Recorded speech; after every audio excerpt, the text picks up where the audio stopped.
on observe qu'il y a environ en moyenne 5000 accords d'entreprise par an qui sont signés par la plupart, si ce n'est la totalité des syndicats. Est-ce que vous avez constaté que le dialogue social a fait progresser l'égalité professionnelle entre les femmes et les hommes? Et oui, alors ça me conduit à revenir sur les deux parties du livre finalement, puisque sur la question des classifications, c'est-à-dire l'évaluation des emplois, je veux dire, puisqu'on évalue des emplois, a priori, on n'est pas sur le champ de la recherche de l'égalité entre femmes et hommes. Les emplois n'étant pas genrés, on devrait faire une évaluation objective sans distinction. Néanmoins, on sait aussi que si justement on s'appuie sur des éléments qui ne sont pas fiables, ou si on n'utilise pas un certain nombre de critères qui vont justement viser à une évaluation un peu objective des emplois, alors il peut y avoir des choses trappes et des difficultés de type écart de rémunération au bout du compte. Par contre, deuxième partie, sur la partie appréciation individuelle, alors est-ce qu'on a progressé? On progresse pas à pas, c'est bien connu, mais il reste du boulot à faire, il reste du chemin à faire, c'est évident.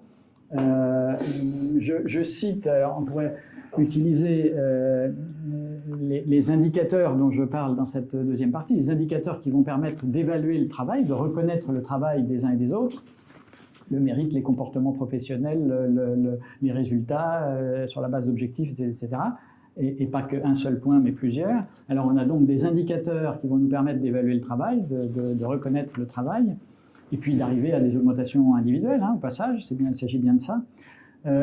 Comment est-ce qu'on doit porter l'attention sur justement ces indicateurs, de telle sorte qu'il n'y ait pas de discrimination sans même qu'on s'en rende compte. L'exemple le plus typique, c'est la fameuse disponibilité.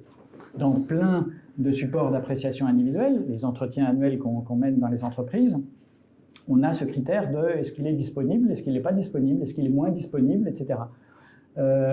Ça peut paraître spontané, c'est tiens, celui qui reste le soir quand même pour terminer le dossier, pour finir un truc qui est urgent, il faut reconnaître ce travail-là, c'est un plus pour l'entreprise, c'est pour l'équipe, pour les ventes, etc.